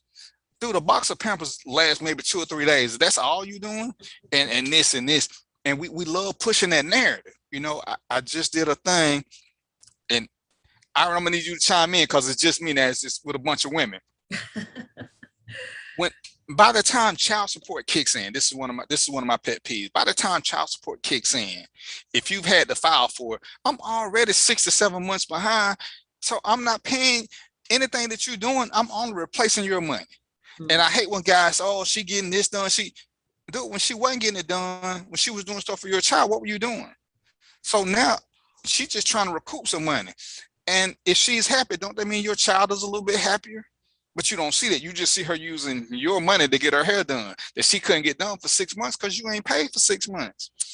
And that whole negativity about trying to bring the Black woman down, it irks my soul. Yeah. It just irks my soul, especially when I see us doing it. Yeah. Yeah. It's, I was on a page where the post was intentionally trying to bring attention to some concern about Black women. It was posted by a Black man, and it was a great post. And another man got on the post and said, and he's a Black man, and he said, Black women today, and went in on how we're not nothing because we get weaves, because we color our hair, because we put all these things before, and he really generalized, and it just, I have a friend who has a page that is dedicated to just that. And I've had to unfollow it because it's just so negative. They are feeding each other and therefore are not open to any other perspective, because if you bring another perspective, then it is, you're hating, you're lost, it's terrible. Like, we're just not even open to allowing somebody else to think differently. Or in my case, if you're a man, I'm trying to get women in my inbox. And I'm like, y'all don't realize my wife is from New York. She'll stab people, so they don't know good come to my inbox. I ain't trying to do it. I just want y'all to see a different opinion because, we talked in the beginning, everybody loves freedom of speech as long as people are saying what you want to hear. When it's something different, all of a sudden now, oh, your freedom of speech don't count. You either believe this, or you a sheep, you a crab in the barrel, or they got you, the white man got you fooled. What white man got me fooled, first of all? Yeah. Because when it's time to present facts, which is, Trina got me to start doing that, I'm gonna list where I got my stuff. See, I ain't gonna tell you to go search for it because I can't find your non-factual data. So I'll list mine. Oh, you can look for it yourself. No, I can't. I'm glad I got you here. I was arguing with a guy the other day, and he was talking about how women destroyed the household. And I was like, how do you figure that? You can look it up. Dude, I looked it up. I don't see it. Oh, well, facts say women file for divorce more. I'm going to give you that. But how does that mean they broke up the household? That's a soundbite that's used all the time. Mm-hmm. Yeah, mm-hmm. But even if it's true, how does that mean they broke up the family? Because let's just, me and Trina, for example. Trina cheat. I cheat. I get a woman pregnant. I said, most of the time when these women file for divorce, it's because they tired out shit, but we don't look at that part. But who caused the divorce, not who filed. And we know for a fact, I spent 22 years as a cop. Black men hate and are afraid of the system. So ain't too many Black men gonna ever file for a divorce because they don't want to pay child support. They don't want to do nothing. We know this factually because when I try to help them with their cases, when I call Dr. Deb, who can help fix their records and get stuff wiped out, they don't want to do that because it still means they got to deal with the court. So the fact that Trina filed for divorce has nothing to do with the fact that I was beating her, cheating on her, and doing other crazy stuff, because she should have stayed father. It's like, how do y'all get these weird narratives and make it Trina fault? It's like, I don't get it. So go ahead. I was just going to say, like you say all the time, Darren, a mind is like an umbrella. It only works when it's open. And I had said something to a woman the other day who was just being combative about this closed-minded view that she had. I said, I have to keep in mind that not everybody engages in conversation to learn something. Mm-hmm. Mm-hmm. Yeah. Mm-hmm. Mm-hmm. You're right. Dr. Pamela said something a few minutes ago about the site with the guys bashing women. Mm-hmm. And so I look at it both ways because, I've experienced where, we have women who bash men mm-hmm. and, trying to get them to understand that was your situation at that time and that was your reality. But you Right. cannot generalize that to everybody in every situation. And you're right, it becomes futile to try to get the umbrella to open, Trina. It becomes futile to try to have a conversation to get the closed mind open and looking at it from a different perspective. Because once they've gotten there, it's just the same thing with the negativity. You know, when you go with the negativity and that's what you're used to, that's your fallback. That's what makes you feel comfortable. That's what makes you feel empowered when someone says something and your first go-to is to be negative about it. Yes. So it's the same thing in relationships with man bashing, women bashing, relationship bashing, marriage bashing. I could add some more, but I'm gonna stop right there. Single bashing. Yes, yes. Childless bashing, grown children bashing. And that's what's going to cause us to click up and become further isolated, because and I tell people this, I got lots of people on my page who I don't agree with, but they're open-minded. We can engage in meaningful conversation, because sometimes I learn something from them, and I learned that everybody's reality ain't my reality. And too many times we try to make our reality be our circle. You hang around like-minded people. So if you want to know what's going on, being a cop was a great experience. Like I'm sure being a doctor for you guys is. You get to talk to people outside of your circle, and you be like, damn, you say to yourself, damn, that's crazy. I never knew people did this. But they're not your circle. Your people may not do any of that, or at least they ain't gonna tell you. You get to see these things and you get to say, you know, this really happens. I need to expand my horizons and accept this as reality, whether it's something I do or not. But most people can't handle that. I mean, you know, I have people on the show with different opinions because I want people to know that there are different opinions. Yeah, of course, me and Trina argue. And damn, I'm sorry. We're not going to put it on Facebook for y'all. I'm sure there were times that me and Deb didn't agree at work, but there was nothing for us to post because at the end of the day, we needed each other to be more successful. Mm-hmm. I've done stuff with Dr. Pam, been on one of her panels with people who didn't agree. And it's like, I don't think I agree with some of the things you said. I can't remember, but I remember thinking, Hold on. But we still cool. Yeah, hold on. Hey, Aaron, keep that block button handy.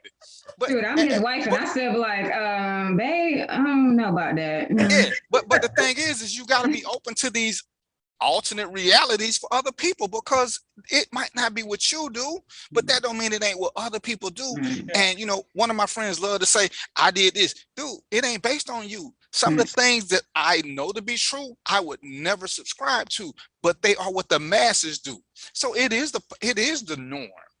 It is. Yeah, there was a picture of Tammy Roman I saw the other day where she's really skinny. She's really skinny. You know, Tammy Roman is usually thick, you know, from the reality shows. I don't even know which one she's on, but one. She's been on 3 or 4 of them. Yeah, but you know who I'm talking about. Yeah. So somebody says she's diabetic, and you know, she could get like that from the medicine, and then somebody's like, no, I've been on diabetic medication and I gained weight, blah blah blah, you know, they talking about, but then here come 2, 3, 4, 5 other people saying, I know people on them and they lost a lot of weight. So it's like, you know, like you were saying, your reality is not the reality for all. And you know, people don't want to accept that. And it's like, no, this is this. Ain't no woman gonna do this. No, ain't none of the women that you pick gonna do that. Yeah, because that's what you pick. You know, I tend to like feisty women. I've had soft-spoken women who would succumb. I didn't like that because I felt like they didn't have a voice. They're waiting to see what I say. It irks me sometimes when Trina just want to argue with me about stuff, but I appreciate that part about it because I know she has her own mind. And if I do something wrong, she ain't gonna not tell me what she think I did that was wrong. It's like, you know, I like that. You know, the reason, hell, Deb will call me out. Wait a minute, hold up. What point is this of the video? I need to record it. I need to See what I'm saying? I keep that block button ready. It's 2 of them I'm finna block right now. But and you know, and it's sad that we can't get along like this with people who have different opinions so that we can learn more just by opening up your mind. And it's like, you know, sometimes, and I used to do this a lot, I would post something and just let people talk so I could see what the norm was. I ain't gonna say nothing, so can't nobody take my side. And you know, people say, oh, you don't, I ain't did nothing. All I did was ask a question, and I'm looking at people's responses, because right now they're being honest without influence on me, because I ain't said nothing. I just asked a question. You know, what about this? What? Yeah, it's one of the Dr. Divas, right? I had to throw in the trunk of the car to get her to come on the show. But it's crazy how we won't do this. Hell, even with psychologists and psychiatrists, they ain't gonna always prescribe the same thing, because we're all different. What philosophy may work for me may not work for Trina. Some people, when they get under stress, they become super quiet. Other people become super aggressive. You can't prescribe the same thing to them. Oh, when I do this, this is what I need. This is what everybody need to do. You know, I had to learn through Trina that sometimes you have an argument. I always believe that you should never let the argument, that you need to end the argument before you go to sleep. I used to believe that. I know now that that's different. Sometimes a good night's sleep will help you overcome a lot of things, because you don't know what's going on in either person's mind at the time. But 5 years ago, you could have never told me that you should let people sleep off being upset. You know how people say, oh, you should never go to bed mad. Well, why not? Sometimes you need to sleep this shit off and get a, and refresh yourself, because it could be the culmination of other things going on. And you know, people like, oh no, you got to do this. This is the way. You no, it ain't. It works for some people, but for other people, it don't. They need time to decompress. Yeah. And you got to listen to other people to get that. You know, that was just one of them things that life taught me to quit putting my foot down in this. Oh, we're gonna talk about this tonight. Ain't nobody going to sleep, and then you get sleepy. All right, we were talking earlier. I think Dr. Pamela mentioned it. I remember the post that Monique made in reference to Black women wearing their bonnets and their pajamas and their sleep clothes to the airport to get on the airplane, you know. And so, you know, when I looked at it, it was either you disagree or you agree, point blank. Either you get on the plane like that or you don't, point blank.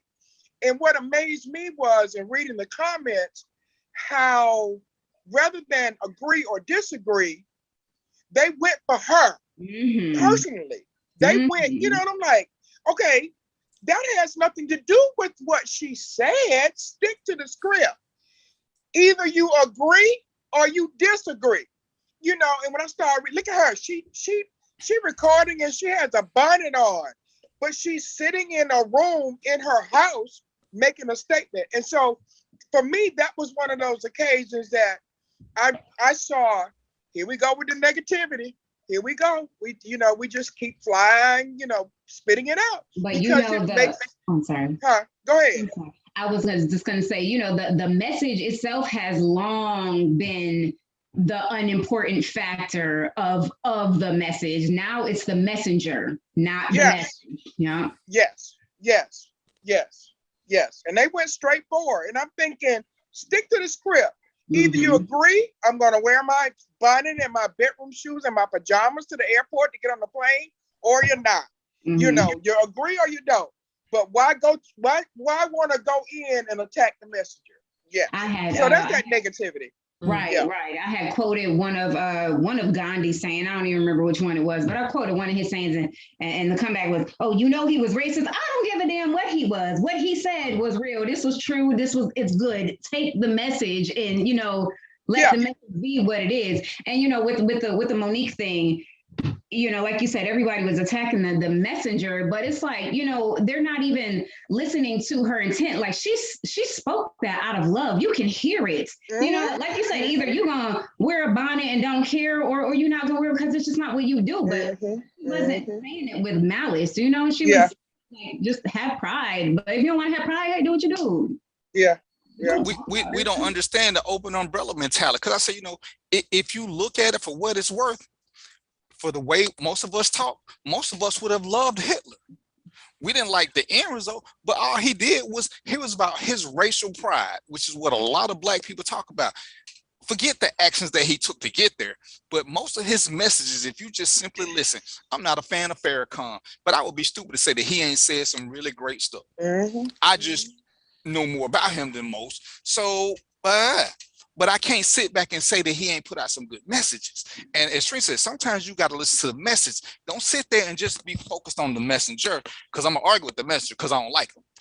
But when they say good shit, as much as you hate to say it, you know what? Let me just scroll on by, because I don't want to give them kudos to saying something that made sense, because I want to argue with them. And that's how we get. You know, when I said something about Umar, oh my God, my little inbox, I started getting phone calls. You can't say nothing back. I can say whatever I want to. I seen how Umar treat women. Well, now that, bruh, I got a problem. I got a problem. So I can say it. Well, why don't you get him on your show? Get him on here. I don't think he want to be on here because I ain't got nothing respectful to say to him. I ain't seen nothing that he's done respectful. He trying to do this, yeah, whatever. Let's post facts. And you buy into what he's saying, and I ain't got no problem with that. But tell me what he said that was so positive.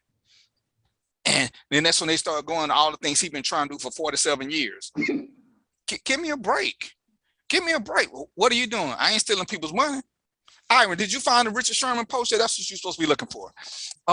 And to me, that's the crazy part, because I ain't heard nothing good Umar ever said, ever. But I have heard good things. He said good things before, but like you said, it was before my time. Even a broken clock is right twice a day. So he gonna say some good stuff. The racist people that said some good stuff. The people with all kind of prejudice and said some good stuff. People who you don't agree with gonna say some good stuff sometime. But that don't mean you should attack the person, everything that come out of their mouth just because you don't like them. Just listen to the message and take what's meant for you and throw away what's not. When the show ends, I need for you to find something that he said that was good, because I'm debating that one. I ain't seen nothing. Like I said, that must have been before my time. Fred Flintstone has said more good stuff than Umar, but that's a whole nother show. But yeah, and that's the crazy part. That's what we got to do.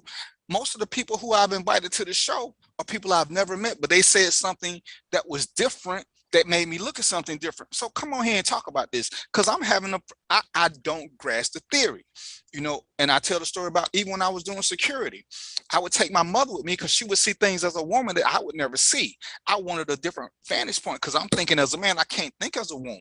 There are things I need to know how women see it, because I can sit there and say, oh yeah, women think like this. And, and I'm going to stick to the fact that a lot of times if you want to know about women, you do need to ask men, because men interact more. But that still don't mean I know how she thinks. It just means I know what she does. We're so ass tight about being right about everything that even when Trina proved me wrong, because I ain't finna be wrong, I'm going to argue with her, start a fight, or my favorite thing, we're going to deflect and redirect. Well, what about that time back in 1962 when you was wrong? Well, let's talk about this one first, then we'll go back to 1962 next. And people just don't want to hear that. And it's like they'll take that to their death. So that's something that the doctors have got to understand and be able to share with a brother. So doctors, y'all went to school and got deep in debt. Help educate me so I ain't got to get in debt to figure out what's going on. Either one of y'all. Go ahead, Dr. Pam. Don't just smile. I want y'all to record 7:35 on October 20th. He said that his favorite thing is deflect and redirect. Hey, that is not what I said. See how she just changed the name? Iron, go on. Hey, man. I know they got you working hard. Iron's not saying nothing. What's he doing? Oh, because he probably looking for my little thing. He's for this Richard Sherman thing. What was it? Was it the one where he was giving props to Jamar Chase, or are you talking about the DK Metcalf thing with Shannon Sharp? No, the one he doing with the regular guy, who the guy said, he was garbage, and Richard Sherman said the only way I could be worse if I was you. Then the guy said, well, at least if you was me, your wife would be safe. Oh, I didn't see that. You ain't seen that one? Oh my, yeah. You can't see, and that's what happened when you bring smoke to everybody. Some people about that life, because he went dirty, but Sermon went dirty first, and everybody's like, oh yeah, Sermon clapped that game good. He ain't said nothing, but it said his wife was gonna be safe now, and that was a low blow. But hey, when you engage with that, that's what you got to do. But Dr. Pam, you've been doing this a little bit longer than Dr. Deb. So how do we work on helping others change the narrative to when they post, it's more positive driven versus the negativity. Is there something we can slowly start trying to integrate with the system other than just talking about their mom and dad? You know, it's hard. That's a hard question because it really goes back to the brain that's connected to the fingers that's typing. and you know, just in terms of their level of personal maturity, their level of empathy for other people, and willing to understand and be willing to put their, I guess, walk a mile in somebody else's shoes, just to really kind of think, okay, I think about Black women in this particular way, but let me think about why I think that way. And let me think about why the things that are happening with Black women are happening the way they are. People who do the negative messages don't go through that thought process. They don't do it. They don't have insight. No. And I think one of their worst fears is to be wrong, you know? And so in that abundant amount of energy that it takes to protect them from being wrong, they're going to do whatever it takes at all costs to shut down opposing voices, silence voices that might oppose them, including voices that are in their own, including that voice that might say, well, you know, maybe they've gotten so good at silencing that they probably don't even hear it anymore. Yeah. So I guess to answer your question, I would think therapy, because I think people, and Iron said it earlier, hurt people. And they do this because they have this level of hurt that's deep in their soul, this level of trauma, something they've experienced that has caused them to harbor, you know, these negative feelings towards other people, or to not really care about what other people think. That's not healthy, to walk around not caring what other people think and getting sort of a thrill out of pissing people off. Like, that's not healthy if you're doing this in a way that hurts other people. So it's therapy. That's the best I got. So you saying I shouldn't give out the smoke sometimes? Which we won't do. We hesitate to do. We hesitate to be involved in therapy because we feel it's a stigma to be involved in therapy. Okay, I'm in therapy. Are y'all saying I gotta stop giving out this smoke? And Dr. Pam, what I said, no, you do what therapy works for you. Okay. Okay. And I'm gonna say, if it's working for you, as long as it's legal, you're good. If it's illegal, then that's when you're gonna have a problem. Why you gotta throw that in there? Say, excuse me? Why you gotta throw that in there? Just to clear the air. 100%. But I say, I work with an individual that every time I would approach this individual, everything that came out of her mouth was negative. It was just, it was bad mouthing this or saying this or negative this or whatever. And so I say counter every negativity with a positivity. It may not work. It may not work, but at least you put it out there like that. Yeah. Yep. You've introduced it. And so it doesn't fuel the flames. It doesn't fan the flames. Right. Switch it and put that positivity out there. And remember, and this is one thing I said I learned when I became a cop. Misery loves company, which is the same thing, because people are quick to tell on each other because they think we should go to jail together because we friends, And I was like, that to me is a strange theory because nobody wants to man up these days. It's like, oh yeah, my friend was with me. Well, I ain't even ask you that. I know you committed the crime, and they just telling on other people. And it's like, damn, misery really does company because ain't none of these wannabes stand-up guys. They quick to tell them a friend. Not, and this is somebody, when you interview the second person they call, it's like, yo, my boy said that. How long y'all been friends? Man, we've been friends since second grade. It's like, man, you ain't gonna let me take this bid by myself. And I was like, damn, I'm learning that this is a true phenomenon. As a cop, I'm seeing this on a regular basis. There are very few people who want to go to jail alone. Let me get my friends to go with me. Is it because you think you're going to get beat up? Because y'all ain't going to the same prison. Y'all ain't going to be in the same cell block. But I noticed it was just happening way too regularly. And, now we got this where people feel the need to do this. And it's like, damn, there's a whole bunch of miserable people out there who they going to stick with that theory no matter what. Yeah, it's like how dare they get away with committing the same crime that I committed, and I'm going down for it, or whatever, not necessarily crime, but it's almost like a jealousy thing, like, damn, how they get to be out and I'm here. Yeah. Oh, thank you, Trina. So this is what I want to do for and it probably won't be the next show, but in 2 shows, because I know Dr. Pam is on. She's a busy woman, so I got to get her time to plan her thing. Trina, you just said what the last phrase you just said. Damn, I forgot it that quick. Jealousy. The jealousy thing. Yeah. And Trina said this, and I said I was going to do a show on it. So now that I got y'all here, because I wanna do this, does it seem like that men are jealous of women now? Because I'm noticing men complaining about the drinks women could get free, the benefits they can get free for being feminine. I'm noticing that there's a strange thing. Men are I think men want to be women now. Because they upset with things that have been generationally done for years. For years, women been able to go to clubs and get free drinks. For years. Now dudes upset about that. For years, women have got to do certain things. And it's like, I ain't doing this for this woman. All she gonna do is leave me. I ain't buying a woman a dress. All she gonna do is wear it out with somebody else. I ain't gonna do this. I ain't gonna do that because she gonna do this. The one guy who refused to open doors, he said, you gotta earn getting doors open for you. Like, what? A woman had to earn. You remember that guy?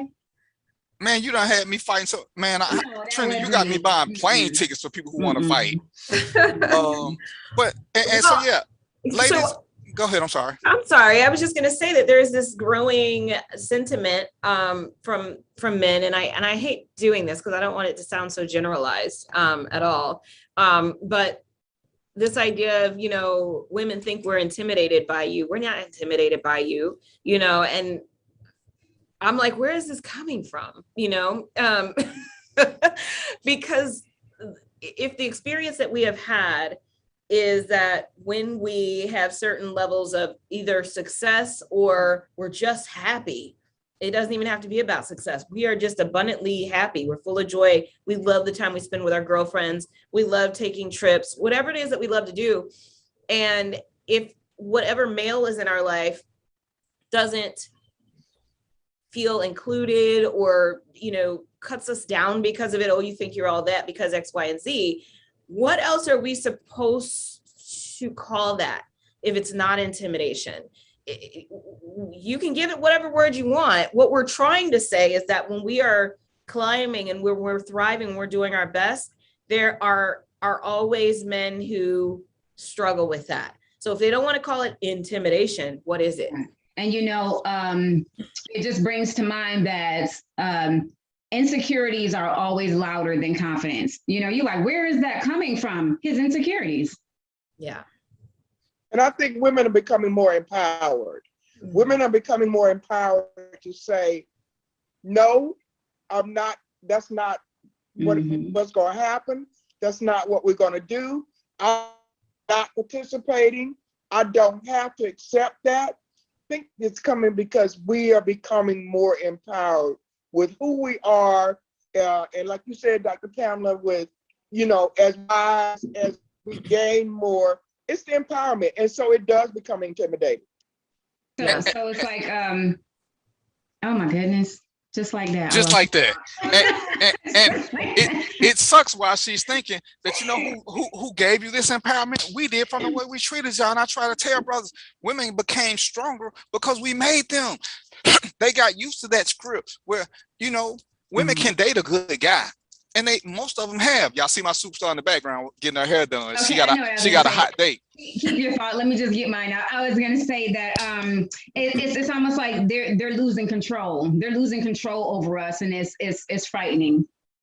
That's fear. Yeah, but because as we've taught y'all that we will leave y'all in a heartbeat for whatever reason, for whatever insane theory we got. What choice did you have but to become stronger and more independent? And it's insane because I have seen some women who still cannot live without a man. Hell, I've seen men who cannot live alone or without a woman.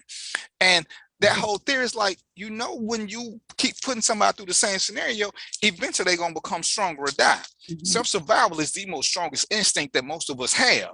You can't keep kicking a woman and think she's going to most women ain't going to get used to being kicked. They're gonna learn to move away and move out. And now we mad because they got it, because 20, 30 years ago, you couldn't have your own stuff because you didn't have the opportunities. Right. Even when opportunities came about, man, I've looked at this. Most women still were looking for a partner, a life partner to share this stuff with. But now, I'm gonna use you first, Dr. Pam. Dr. Pam is a doctor. I'm just the police. She made way more money than me. I can't keep up this. I start putting all these demons in my head, not realizing that we're not in a competition. We can do this together, but Doc, I need for you not to make 6 figures. Can you take a job where you only making 21,000 so that my 25,000 will look great? And that became our issue. And I don't think so much that women became empowered as men, excuse the phrase, but they lost the nut. And when they became just one nut, they just had one. I'm sorry, I forgot she was right there. When they only had one, they didn't know what to do because we didn't have the skill set to share. Yeah. Because you see all these guys who want to be alpha males who claiming this. Dude, I don't know if y'all ever been around true alpha males, which is a fake thing, but they don't yell that. I've been around true leaders. I ain't met not one leader yet who walked into the room and said, yo, I'm in charge. I want y'all to listen to me, and this is what we're gonna do. Right. That ain't never how it happened. It don't happen with men. It don't happen with women. When somebody got a good idea, guess what? The masses normally just follow that person with the good idea. Dr. Pam ain't finna pull out her certificate and say, hey, I went to school for this. Your idea is good, but I'm a doctor. Let me lead. Because that's just not what women have notoriously done throughout time. Yeah. But unfortunately, because we finna end this, I'm gonna let y'all take this. We're gonna do in 2 shows. I'm inviting y'all back. Dr. Pam, clear your schedule. Okay. I need to make that theory make sense as to why women became independent. And the 3 of y'all, I already know Trina answer, because if she say the wrong thing, she ain't gonna have nowhere to stay. What? I'm on your side, Trina. Yeah, whatever. You're trying to process that. Girl power. That didn't register. Yeah, she don't know you say. But she'll find out. What woman, how many women doctors really want to come up alone? How many women, no matter what they make, ain't still cool with having a guy? And if he's a good decision maker, he can still be head of household. You know, I always tell the thing about, I'm old school. I believe a man should pay for the first date. But if Oprah had the hots for me, well, our first date might be at Waffle House, because I ain't gonna let her fly me nowhere, because I'm old school. The first date I gotta pay for. So we're gonna run to Waffle House and get some on the way to your private plane, because that's just my mentality. But I'm not gonna sit here and tell Oprah, no, Oprah got like these men $1 billion. You want to be my girlfriend, Trent? I'm gonna call you back, baby. I love you, but Oprah think I'm kind of cute. And you know, oh, I ain't gonna mess with a woman who do this. And we became so intimidated. Oprah called. Yeah, but we became so intimidated off of your successes, because we fell into the fences and the Claudian mentality that women will be at the bottom and they will always need us. And in that transition, dudes, not men, understand the way I talk, dudes start trying to keep women at the bottom. And at some point, this woman who had good potential ran across a man, and the dudes got knocked out the way. The dudes outnumber men, even though, as Dr. Pam said, the CDC says black men, not black dudes. Black men are in their children's lives. Right. Black men are in their children's lives.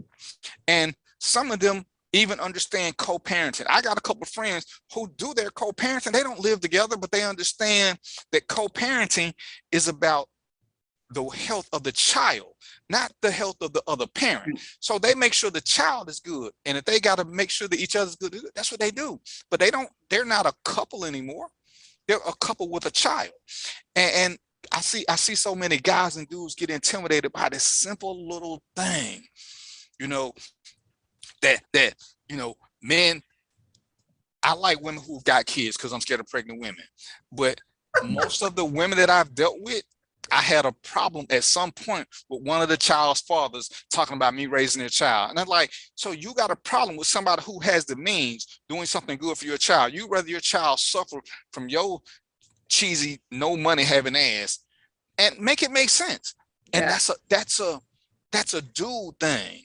So that's one of the things I want y'all to consider. I'm gonna put some stuff in the chat, and Trina gonna put some in there. But she always bring this up, and I was like, that is so true. As I'm watching posts, dudes seem to be jealous of women these days, jealous of the benefits y'all get that are natural. Women ain't supposed to. Let me rephrase that because I don't want to get in trouble. I'm gonna stick to it. I'm old school. Women ain't supposed to be working on construction sites. This is what we did naturally, go out and did the manual labor so that they can enjoy the spoils and spoil us. Now you mad. Oh, woman need to be able to do the same thing, but you want to be a king. And I'm confused. You want to be a king, you want submission, but you want to do what you're doing. And this whole table thing, I'm confused. Why? If I need a table, I don't need a girlfriend or a wife or nothing. I need a table. What you bringing to the table? What? She gonna sit at the chair. But anyway, so I want y'all to ponder on that. Dr. Pam, you gonna let me know your schedule? Dr. Dale, I need to say this before I let y'all introduce yourself. My mother's upset with you because she said you didn't call her when Ponder or Portier, somebody died. And she said, don't say it. I already know. I'm just saying, she said you didn't call her. So I'm just letting you know. I saw her today. So I'm just letting you know you're on the list. You up. I know. And Trina gonna send you a card because Trina was gonna be on the list. I know she is. But you took her place. She is. Yeah. So make sure you call her tomorrow. So what I want to do is, because it's 7:53 and I done got in trouble before, I want to let y'all introduce yourselves because I forgot to do an introduction because I was just in it. And you can tell people either how to follow you. Doctors, you can tell people if they want to get help, how they can reach out and get some help or whatever it is y'all want to do. And like I said, we're going to do a couple of the shows because I want to do this. And I like the perspective. I follow Dr. Pam, and every now and then she be on one, and y'all know I like uncomfortable conversations because we need to engage in more of those as opposed to random BS. And as Dr. Field said, and it's one of my favorite quotes, we love to talk about topics, but we never discuss the issues about the topics, and we got to get more into the issues and not just a fluffy topic. So, Dr. Pam, you want to tell us who you are, how to find you? Yes. So I am. You forgot your name? I don't know where to start. Well, yeah, I'm Pamela Larde. I'm just thinking, what's my title? And I say that because I have my hands in a few different things. I'm the founder and owner of the Academy of Creative Coaching. It's a coach certification school, one of the first, and I can't even say only anymore because I'm so happy to hear that a few other Black women have started their schools, but fully accredited, internationally accredited coaching school in the world. And so I have that, and I'm also a publisher. I have a publishing company. As you see on the screen there, Institute of Coaching. I'm a director of education. That's actually pretty major. I'm realizing how major that is. I just stepped into this position 2 months ago, and I have been exposed to powers, superpowers, high-level people all over the world that are apparently watching me now, which is scary. And then I'm a college professor, which is my day job. And I work for a doctoral program at Anderson University where I really help students. I am the research professor, so I help students usher them through their research process. And I'm an author. I write books. and I just want y'all to notice something that she said really quickly. She said she can't say she's the only because there's more, and she applauded that. Yeah. See, some people aren't afraid of competition. There's enough for us to have multiple things that we share with other people, and it's a great way to network, and that's always a positive thing. I appreciate that, and congratulations. I didn't know all that about you. We ain't talked in a minute, but thank you. It's a lot. Yeah, I see that. I see you. I met her on another show. She used to do Dr. Divas, and it was one of my favorite things because it was 4 Black women who were doctors. And I love saying that I knew 4 Black doctors. Yes. At one point, I claimed all of them as girlfriends because I could say I got 4 doctor girlfriends. And but it was just cool knowing 4 doctors, 4 Black doctors who were women. I just thought that was one of my little milestones in life. I knew them. I could reach out and test them. I could talk on their page. All right, Dr. Deb, come on in and tell us what you got. I am a school-based therapist with an organization called Chris 180. I've been since the beginning of the year. I provide therapy services within the school system. I'm currently in 2 schools, 2 high schools. The high schoolers are my target population. What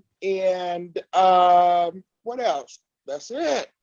Dr. Pamela, I'm going to follow you because you are an inspiration. Okay. It's a pleasure meeting you. And that's me. That's me. Okay, that's it. Hold on. Is anybody happy to meet me? Huh? Anybody happy to meet me? Yeah. It's been so long. Yeah. All right. And we definitely can't go on without letting y'all see my smoke inducer, Trina Marie, because she the one who increased my clap back game. So Trina Marie, come on here and do your thing. And show the doctors your glass. I'm sure you ain't got a glass ready, but show the doctor your glasses. Okay, so I'm Trina Marie. No, she had a glass. DVP's better have. This the glass I have. I love it. You can see it, but I personalized gifts. He made me do glasses. I wasn't thinking about glasses, but he made me do glasses. I do bottles. I do like bath items too. Bath bombs, with the milk bath, like the whole set, the salts, all that good stuff, all by hand, do them here. So where can they find this? Little Things by Kalia on Facebook and Instagram. Nice. So whenever y'all see that raw version of me coming out, the hood stuff, Trina pushed me there. I just want y'all to know that. She'd be like, get on Facebook and say something to these people. Except I met you before you got married. So Thank you. I mean, I'm just saying. Doc, what you saying? I'm just saying. Man. Like I said, when you were on my panel, I was like, what is he talking about? You know, every now and then you think you got a friend and they come on your show and you realize you got to reevaluate the whole process. Hey, I just want to say thank you to my guests. There's nothing like hosting show and you haven't, my guys had to leave, but I got 3 strong Black women who I'm proud to say that I know and I can reach out and talk to them. And it's it is a major point for me to have that in my life. Women who will check me, inform me, and give me good advice. So we're gonna do this again. I want to thank y'all for spending y'all time with me. We're gonna try to figure out how to get Dr. Deb here for more than an hour because she got a bunch of good information. So I may have to get her a driver to drive her children to dance or whatever it is they do. Oh, you mean me? But, I'm sorry, Dr. Pam. Hey, I'm Dr. old. I'm old. Go ahead and get me a driver. Hook it up. You know what I'm saying? You got resources now. But hey, it's 8:00 and I gotta do what we do so I don't get fined. And we're gonna, like I said, we're gonna do a show with the jealousy of men and the women, why they came up and they're so independent and why it's a good thing for us, why it's a great thing for us. So ladies, because I know most of my watchers are ladies, go on and get your men to watch the show to tell how they can step up the game and stop thinking that you're a threat to them when you coming up. Because throughout history, women have been the ones that held us up and helped us up. And we ain't holding the ball up like we should. But that's a whole nother show. So I just want to say thank you to my panel. Iron, you did a great job as always. You keep me on my toes. And until next week, y'all know what it is. Peace, popcorn, and chicken grease. And I'm out. Hi. Thank you for the